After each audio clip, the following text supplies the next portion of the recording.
I'd like to go ahead, please turn your Bibles to Matthew chapter 23. Matthew chapter 23.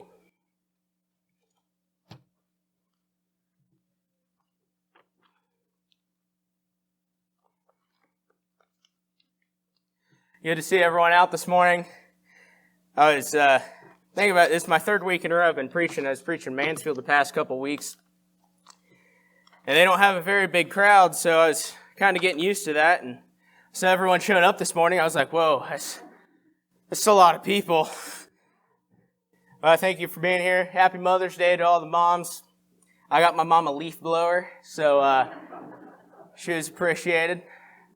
I think I'm the favorite child. At least it's still at home, because I'm the only one. Matthew chapter 23. Verse 37 says, O Jerusalem, Jerusalem, the one who kills the prophets and stones those who are sent to her. How often I wanted to gather your children together as a hen gathers her chicks under her wings, but you were not willing. I think at this point in our lives, we can get that the Lord cares a lot about us. If the Lord didn't care about us, we simply wouldn't be here right now. Number one, He probably wouldn't have created us, but even if He did, we wouldn't have survived. If you take a newborn baby and you just don't care about it, you don't care to feed it, clothe it, keep it warm, how long is it going to last? If the Lord didn't care about us, we wouldn't be here right now. The Lord's care is so great, it's compared to that of a mother hen for her young chicks when they're in danger. And just like me, chickens are not very smart. Some chickens will go and hide under the mother's wings, and others will not. And it's similar to lost people. Lost people are not very smart either. Some will go and hide under the shadow of the Almighty, and others will not. Psalm 36 and verse 7 says, How precious is your loving kindness, O God! Therefore the children of men put their trust under the shadow of your wings. So this morning, I want to talk about chickens. A chicken is a farm bird raised primarily for meat and eggs. If you don't know that, you might as well just leave because you're a lost cause. I know many of you like chicken, like to eat it. I don't personally really know anyone that hates chicken. If so, again, might as well just leave. You're a disgrace to this to mankind. I love chicken a lot. I'll eat anything. Chicken nuggets, chicken strips, chicken wings, anything in a casserole. I told Mom, I love eating chicken so much that my belt might as well just be a leather fence around a chicken graveyard. So this morning, the title of the lesson is Lessons from the Chicken Coop. There's a lot that you can learn from watching chickens. Unfortunately, I did not grow up with chickens. I wanted them, but Dad did not. I know a lot of people that did grow up with chickens. I've been to a lot of people's houses that had some chickens. You sit there and watch them run around in the coop or in the yard, wherever they are. If you ever run into me at Royal King, I'm probably staring at the chickens. Same thing if you run into me at Tractor Supply, probably staring at the chickens. Because there's a lot of things that you can learn from watching a little chicken. First one is chickens are formed differently. 1 Corinthians chapter 4 and verse 7 says, For who makes you differ from another? And what do you have that you did not receive? Now, if you did indeed receive it, why do you boast as if you had not received it? There are many different kinds of chickens. If I'm correct, there's about over 50 different standard breeds of chickens. There's the Rhode Island Reds. That's what I think would be a baseball team if Cincinnati moved to Rhode Island. It's a chicken baseball team. There's the White Plymouth Rocks. There's a Silver Gray Dorkings. Told Mom that's what Dad would be if he was a chicken. The White Leghorns, the Bannies, and many more different chickens. But there's many different kinds of sinners as well. There are tall sinners. There's some short sinners. Skinny sinners. There's some fat. There are rich people that sin, poor people that sin. Red, brown, yellow, black, white. There are sinners. There's different types of sin, but they're all the same in nature. You know, you can lie, steal, cheat, murder, whatever. But they all get you the same end result. You can be a serial killer and kill many, many people and tell one lie, or tell one lie. And each will still get you into hell in everlasting punishment. There's different types, but the same in nature. And this goes very similar with chicken. It's all just chicken once it's fried. Because for the majority, all chickens taste the same. And before God, all people are the same. Romans 3:23 says, "For all have sinned and fallen short of the glory of God." Everyone in here has sinned before. I can guarantee you that every single person sitting in this room right now, including myself, has sinned. Only one person in the history of mankind has ever gone their whole entire life without sinning. And he was then given as the perfect sacrifice so that we have the chance of remission of sins to have everlasting life with him. There's different types, but we're the same in nature. And chickens also follow the crowd. Matthew 15 and verse 14 says, "Let them alone. They are blind leaders of the blind. And if the blind leads the blind, both will fall into a ditch." Chickens follow motion. If a chicken sees another chicken running across the yard, he will follow him because he thinks that chicken must know something that he doesn't. In school, sometimes we do this game called a four-corner debate. And sometimes, in elementary school, it'd be something, they'd say a question, and they give you it'd be a multiple choice question. And, one corner would be A, one corner would be B, C, and D. And they'd ask you the question, you go to what corner you think the answer is. Or even now in our English class, a statement brought up, if you agree, you go to one side of the room. You disagree, you go to the other side of the room. Well, when you're in that debate or whatever, and the statement gets brought up, and you say, "I totally disagree with that statement." And you go to the other side, and then you realize nobody's following you, and everyone's on the other side, you quickly turn around, go the other way, because you think they know something that you don't. You don't want to be singled out. See, a lot of people will follow anyone with zeal or energy. This is exactly why people follow Joseph Smith and Brigham Young. They had a certain type of energy and zeal about them. They looked like they knew what they were doing. Some people just follow anybody that's moving. If you're going somewhere and you don't know where you're supposed to go, what do a lot of people say? "Oh, follow that guy. He looks like he knows what he's doing." Chickens follow motion, and people follow the crowd. And chickens also follow the majority. If a chicken sees a bunch of chickens go in a certain direction, he will follow them. I think I read that some people will usually feed about 2 or 3 chickens by hand feed them. And so when they go out in the yard, they'll come running to them. So the ones that they want to butcher were easy prey. Well, the rest of those chickens probably thought that this little group knew something that they didn't know. So they would run to go and follow the crowd. Well, people are just like this. People like to follow the crowd. That's why, when you're watching TV and you hear some commercials, you get a lot of things saying, well, buy this product, buy this toothpaste, because most dentists recommend this toothpaste, or most doctors recommend this product, or buy this because most people are using this product. But we as Christians should not be following the crowd. We should be following the book. Because what does Matthew chapter 7 say? Starting verse 13, "Enter by the narrow gate, for wide is the gate and broad is the way which leads to destruction, and there are many who go and by it. Because narrow is the gate and difficult is the way which leads to life, and there are few who find it." In life, following the majority gets us nowhere but down. We as Christians must follow the book. We don't follow the majority. The majority will get us into everlasting punishment. Now, going in the narrow way is not always the easy thing. It says, because narrow is the gate and difficult is the way. We're going to suffer persecution. We're going to suffer hardships. We're blessed in the United States of America because we don't go to prison for worshiping.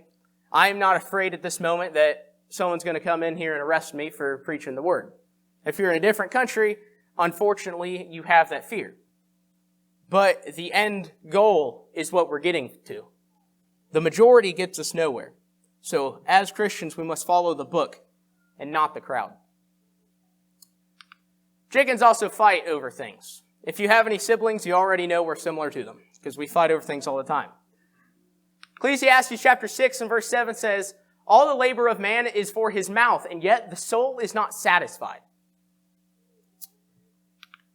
Chickens like to fight over food.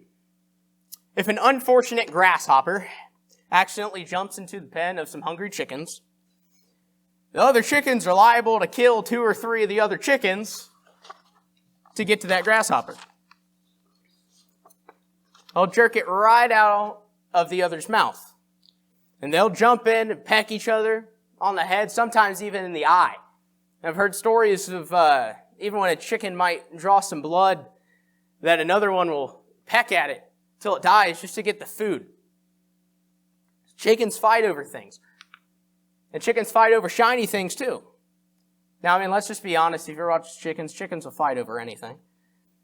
But you can throw something shiny into the pen, and they will run all over and fight over it until they've all had a taste and told that it is not edible. If one of them wants it, all the chickens want it. They can walk over it all day long and not blink an eye until that last chicken wants it. And every chicken's after it. Well, people are saying people fight over food. We as humans, we have to have food to survive. We're not going to get very far if we don't eat anything. But some people compete for it.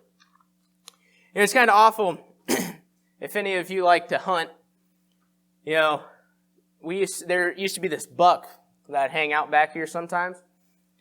And I wanted this buck so bad. I hadn't had one yet. And he'd come into the field and I'd watch him. And he was there for a couple years. Until one day, I heard a gunshot from the woods and this Amish guy comes dragging out this buck. And I was upset for a second. Because it's like, dude, that was mine. But then I realized, there was not a name tag on that buck that said, hey, this is Luke's, don't shoot it.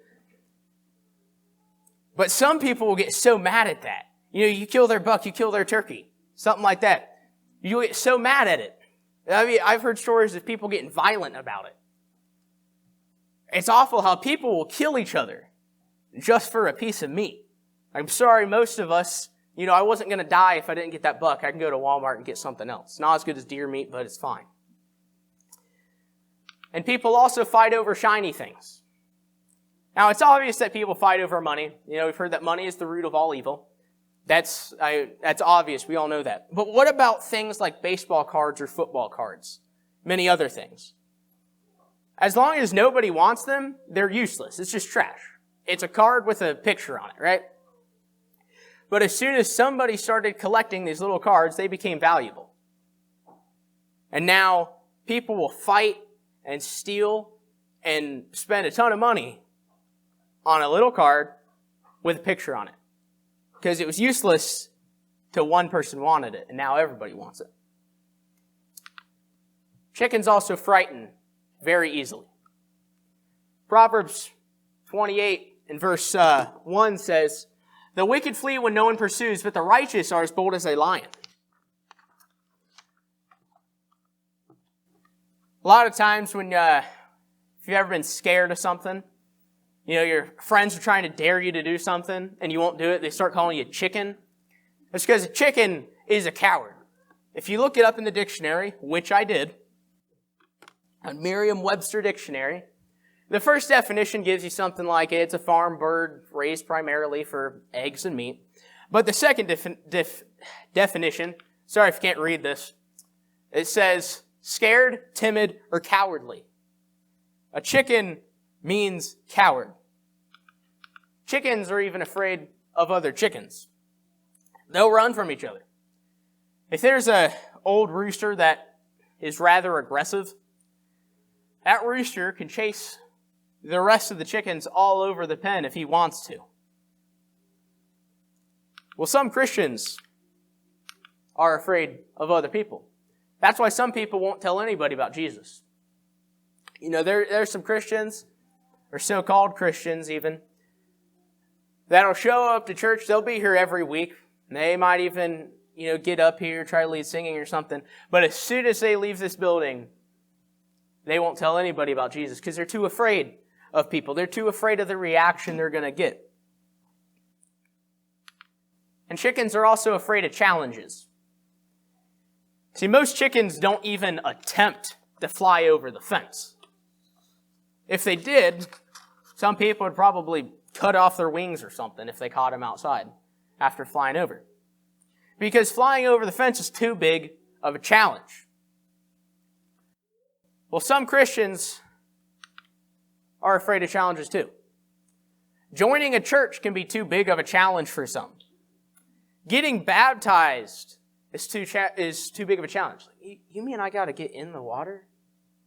Do I actually have to get in the water? I remember a story my grandma told me. She had to get an MRI one time. And if you ever had an MRI, I mean, it's closed in. I had to get one on my back, and you can't move at all. It's surrounded around you. Well, she's got claustrophobia really well. Claustrophobic. And they had to pull her back out of that MRI machine because she couldn't do it first. And she had to tell herself, Jesus Christ died on the cross for me. Like, is this really that hard? Is getting in this MRI machine worse than being hung on a cross? It's what I think of with a lot of challenges like this that we as Christians might be too scared of.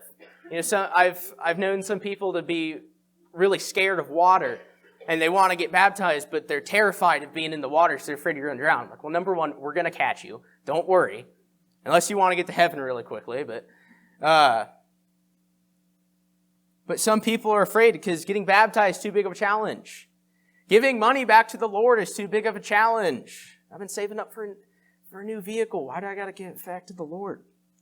Giving up bad habits is too big of a challenge for some.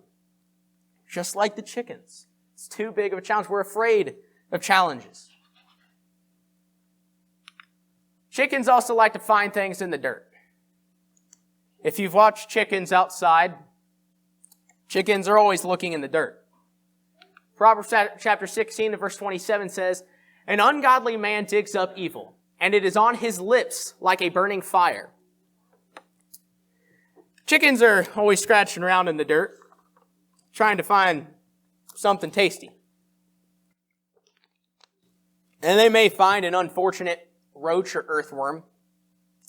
And if they do, they'll have a small feast over them, and they'll all come running and get a piece of them. Well, people are just like chickens in this aspect. People love dirt. People are just like a bunch of old hens scratching around, trying to find something in the dirt, trying to dig up some evil on somebody. Once they find some gossip from some unfortunate soul, everybody wants a piece of it. They stretch it out and embellish it. And then they fight over it. They fight over who first told it, who first knew about it, over who told the truth, and who didn't. Just like a bunch of old hens digging in the dirt. Chickens are also very helpless against predators. 1 Peter 5 and 8 says, "Be sober, be vigilant, because your adversary, the devil, walks about like a roaring lion, seeking whom he may devour." If you get a dog in a chicken coop, a dog can kill every single chicken in that coop. And sometimes the devil can come into the church like a dog, spiritually mauls people in broad daylight through some misguided soul, who's always comes in, talks to you, and guides you out, talking about how you're wrong or how your preacher is preaching falsely. Why do we have so many different denominations in the world, so many churches that teach different things? Because people convince them that they were wrong. They convinced them that this other way was right, a way that sounded better to them. The devil can come into the church like a dog. Another thing that kills the chickens is a coon. A coon in the coop can be hard to detect. A coon will sneak in and take one chicken and leave. He'll come back another night and take another chicken. And later, the same coon will come back for another chicken. and kills them off one at a time. And no one will notice if they're not paying attention. And sometimes the devil comes into the church like a coon. So the biggest thing that I hate about having to have these pews taped off here, aside from having to social distance, because, no one likes having to wear masks or social distance. But aside from all the regulations, the number one thing I hate about having to have these pews taped off is not everyone can fit in here. These pews fill up pretty quickly. There's a whole bunch of people sitting in the back. I can't see who's sitting in the back right now. So, I'm gonna use Yuri as an example here, sorry. Let's say Yuri normally gets in here pretty late. And so, before the tape, he had to kind of sit in the back sometimes. Let's say, we just assume Yuri's sitting in the back, and all of a sudden, Yuri stops showing up to church. But we don't know it because us that are sitting in here, we don't see Yuri in here, but we're just used to him being in the back, so we assume he's in the back. One big thing that really hurts people after falling away is when people fall away, stop going to church, and they don't hear from anyone that was in the church. Encouraging them to come back. And they feel like, well, I wasn't wanted. They don't want me there. Or it was really nothing after all. And that's one of the biggest problems I feel like we could face with not being able to fit everybody in here is we could just assume someone's sitting back there, or someone that's sitting back there can't see who's sitting on the back wall in here. They might just assume they're here. And the devil comes in and can take one Christian one day and another Christian another day. The devil is sometimes slow and methodical in his attempts to destroy the church. One person gets discouraged, and later, another one gets discouraged. He takes them one at a time, and it will continue as long as we're not paying attention. If you're not paying attention, you might go from having about 90 people showing up to Sunday till a couple years later, you only got like 50. And you sit there and wonder, what happened to those people? Because it happened so slowly. The devil came in like a coon and took them out. He didn't take them all at once. You got to pay attention. A ferret can kill the whole roost in one night if he wants to. It can be really sly and kill a chicken without the next one even knowing.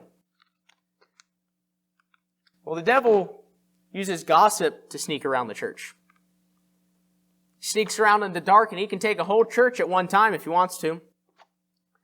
Because a person who likes to gossip a lot can be really subtle, really quiet about it, and make people think that he's their friend.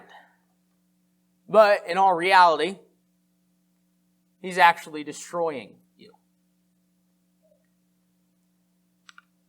And finally, chickens are supposed to be fruitful. Romans 7:4 says, "Therefore, my brethren, you also have become dead to the law through the body of Christ, that you may be married to another, to him who was raised from the dead, that we should bear fruit to God." Chickens lay eggs. They're egg bearers. I believe the best egg-laying breed of chickens is the Leghorn. I think that's what Google told me anyway.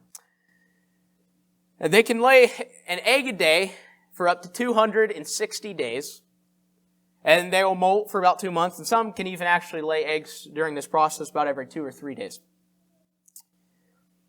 Some breeds have won contests for the largest eggs. Well, Christians are supposed to bear fruit too. If you turn to John chapter 15 real quick. John chapter 15, I'm going to begin reading in verse 1.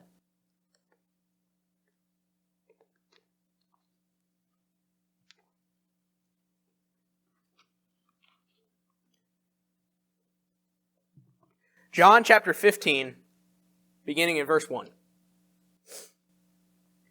"I am the true vine, and my Father is the vine dresser. Every branch in me that does not bear fruit, he takes away, and every branch that bears fruit, he prunes, that it may bear more fruit. You are already clean because of the word which I have spoken to you. Abide in me, and I in you. As the branch cannot bear fruit of itself unless it abides in the vine, neither can you unless you abide in me. I am the vine, you are the branches. He who abides in me, and I in him, bears much fruit. For without me you can do nothing. If anyone does not abide in me, he is cast out as a branch and is withered. And they gather them and throw them into the fire, and they are burned. If you abide in me, and my words abide in you, you will ask what you desire, and it shall be done for you. By this my Father is glorified, that you bear much fruit, so you will be my disciples. Christians are supposed to bear fruit. Some Christians bear more fruit than others. So what do they call a chicken that doesn't lay any eggs? I've heard some people call the chickens that don't lay eggs fryers. Or another way to put it, lunch. If it doesn't lay eggs, it's only good in the frying pan. Or whatever way you cook it. If it doesn't lay any eggs, it's not worth what it costs to feed it. So what about you? Are you worth what the Lord is feeding you? In a few moments, we're going to go ahead and sing the song of invitation that Brother Doug has selected. I believe number 329. If you need any prayers to the congregation going through a rough time in your life, don't hesitate. Come forward, we'll pray with you. We'll talk with you. If you would like to take the step today and come be baptized, we got warm water behind me. Become part of the family. Or if you have been baptized but have fallen away, please come back before it's everlastingly too late. Please come now, make your needs known as we stand and sing the song of invitation.